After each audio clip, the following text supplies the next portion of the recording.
from Waterport. Today we're going to do the unboxing of our Weekender. This is our new 8-gallon system. We'll go through all the parts that are included. We're also going to be getting it set up on the Tundra TRD Pro. We're going to be mounting it on the rear platform from our friends over at Prinsu.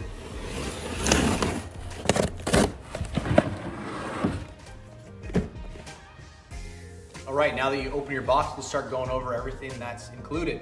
First thing you'll get is your Weekender, your 8-gallon tank. This is gonna come standard with the standard cap. You'll also notice on the tank, you're gonna have your Schrader valve. This is perfect for onboard air, bike pumps, or small compressors. Relief valve, this will be for safety so we can never over pressurize the tank. And you'll also notice that your threads are covered with a garden hose cap. We're gonna keep this cap on until we install it. We wanna make sure that we do not ding this or damage the threads during installation. Next, you'll notice our new 16-foot hose. This one's double in length from our day tank. Allows you to extend a little bit farther away from your vehicle and also wrap around the side for cleaning boats, jet skis, kayaks, stand-up surfboards. You also notice your bolt bag with all the assorted hardware. We got your regulator. This will attach to your home's garden hose. This is what self-pressurizes the system to 40 PSI. Here's your on-off for your tank. We've included this red cap. This is gonna keep your O-ring from drying out in the sun, so please make sure that you always keep this on the tank when it's not in use. We've also included our high pressure nozzle. This is awesome because it snaps right into the quick connects. Super easy, take on and off. And it also allows your regulator to snap in one side as well. Everything clicks in, simply just pull down and pull out. Next, you'll notice our mounts. These mounts include 2 of them. You have 2 options on your tank when mounting them. You'll notice multiple inserts on the bottom.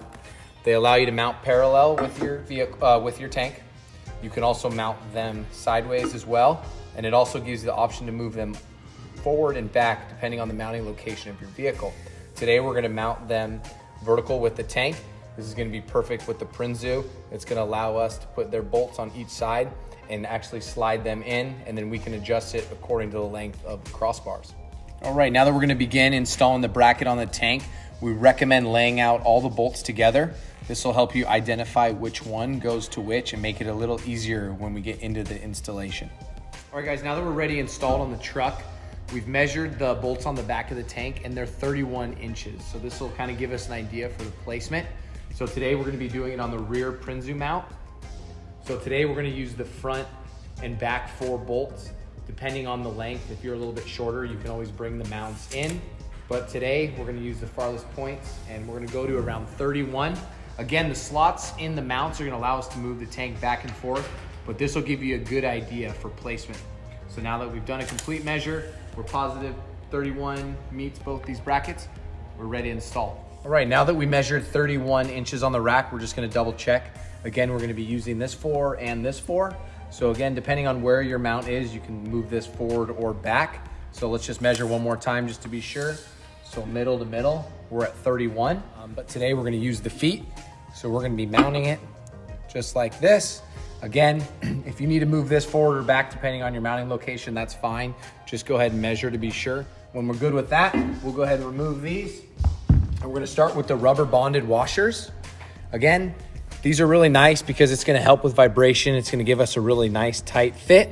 It's really important that we put these on correctly. So today in this installation, just make sure, if you take note, make sure that the rubber is facing the bottom of the tank. This is gonna give a nice grip.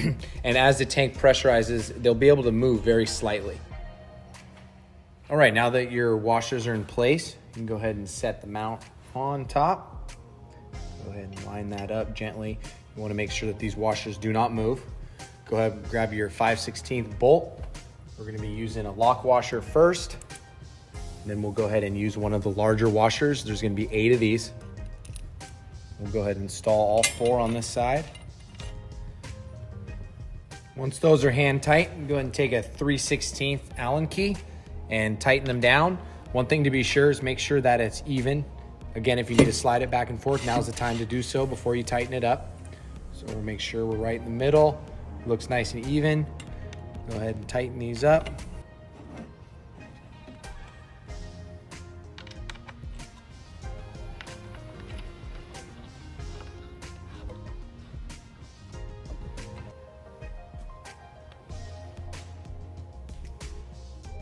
All right guys, now that our feet are all set, let's go ahead and walk it over and do a little test fit up on the Prinsu.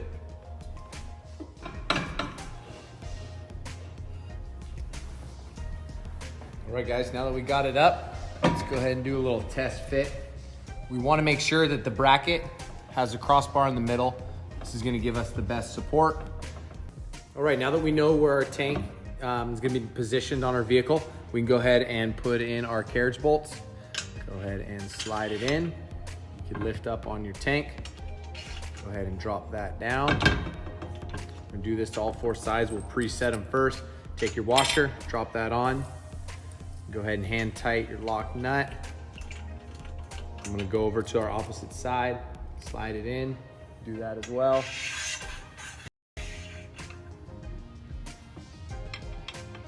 Okay, now we'll move to the front.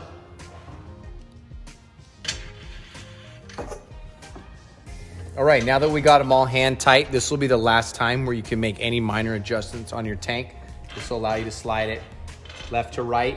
And so go ahead and make sure that your tank is centered on the vehicle. All right, now that we're ready to mount it, today we're gonna be using an 11mm socket. We're gonna do a long one. And go ahead and tighten all 4 bolts.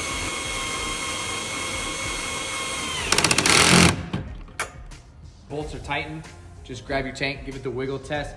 Make sure it's nice and secure to the vehicle. If you need to, you can go around one more time, just making sure that they're tight. All right, now that your tank is securely installed on your vehicle, we're gonna go ahead and install the on-off valve. So you can go ahead and take off the garden hose cap. Now, you're gonna wanna do this very gently. You can go ahead and keep your cap on. You're gonna wanna grab onto the collar of the on-off. Go ahead and position it.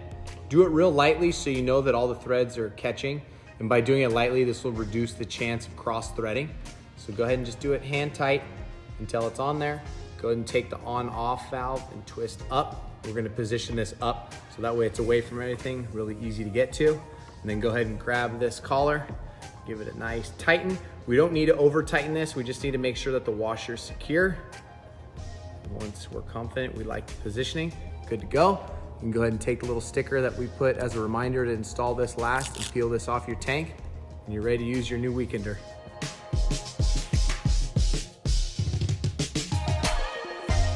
All right, so to fill your tank, you're gonna attach this to the end of your garden hose. Today, we're gonna be filling it directly off the spigot since we don't have a garden hose. So we'll go ahead and screw it on. All right, next step, go ahead and take the provided 16-foot hose, connect it to the end of the female quick connect till you hear it click.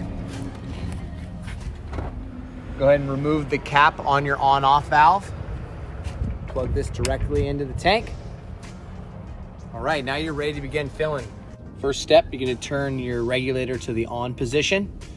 Go ahead and come up to your tank, turn this to the on position, and then we'll come back down to our hose and turn it on. All right, now your tank's gonna begin filling. This takes about 2 minutes. The best way to tell if your tank's full, go ahead and wrap your hand around the hose and you'll feel the water entering your tank.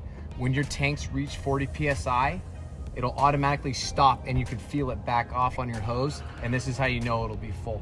So we'll go ahead and give it some time.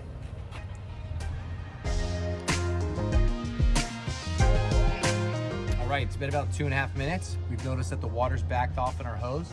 We're gonna go ahead and turn our tank to the on-off position.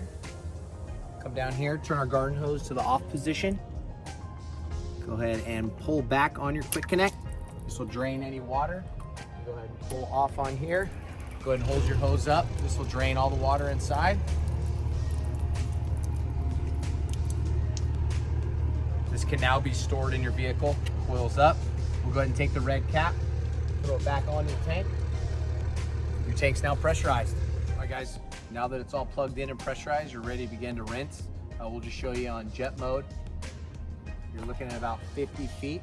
Again, the water pressure will die down as you use it. You got multiple options. This is great for rinsing your gear. You got flat. This helps conserve water. Doesn't give you as much as shower. You got center. This is a great way to conserve water. Gives you take about 15 showers using the center setting. Mist. This is perfect. Set this on your car. This will run for about an hour. Perfect for cooling off in the summer. Shower setting. This one gives you a complete shower. Again, with the Weekender being 8 gallons, you're gonna get multiple showers throughout the day, and then you can use different settings to conserve water. If you guys got any questions, you can email us at sales@waterport.com. Thanks again for watching.